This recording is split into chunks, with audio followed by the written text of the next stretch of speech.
আসসালামু আলাইকুম রহমতুল্লাহ। প্রশ্ন করছেন তাহমিদ খান।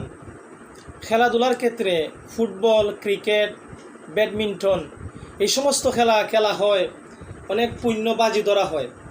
তো বাজি না ধরে এমনিতে খানা খাওয়া যাবে কিনা, খেলায় হার জিতা হওয়ার পরে এখানে খাওয়া শরীয়তে কতটুকু গ্রহণ করে, এই বিষয় আল্লাহ রাসূল সাল্লাল্লাহু আলাইহি ওয়াসাল্লামের সাথে ফরমান, শরীরের চর্চা এটা ইবাদত, শরীরেরও একটা হক আছে।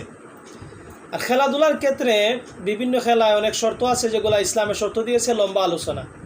যেহেতু ব্যাডমিন্টন বা ক্রিকেট, ফুটবল শর্ত সাপেক্ষে জায়েজ আছে, যদি বাজি না হয়, বাজি মানে জুয়া, যদি হার জিতার বেলায় বাজি না হয়, এমনিতে আনন্দ উল্লাস, যেটাকে আমরা বিনোদন বলি, বিনোদনের ক্ষেত্রে যদি খাওয়া দাওয়া করে কোনো অসুবিধা নাই।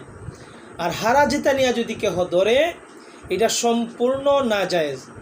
রব্বুল আলামিন সূরাতুন নিসার 29 নম্বর আয়াতে বলেন, ওয়ালা তাকুলু আমওয়ালাকুম বাইনাকুম বিল বাতিল, তোমরা অন্যায়ভাবে একে অপরের মাল গ্রাস করো না। আল্লাহ বলেন, তোমরা একে অপরের মাল অন্যায়ভাবে গ্রাস করো না। এখানে অন্যায়ভাবে গ্রাস করোনার দ্বারা হলো জুয়া। জুয়া যদি হয়, বাজি যদি হয়, সম্পূর্ণ হারাম। আশা করি আমার এই মাসালাটা আপনারা বুঝতে পেরেছেন। ইনশাল্লাহ খেলার অন্যান্য মাসালাগুলো ধারাবাহিক আলোচনা করব।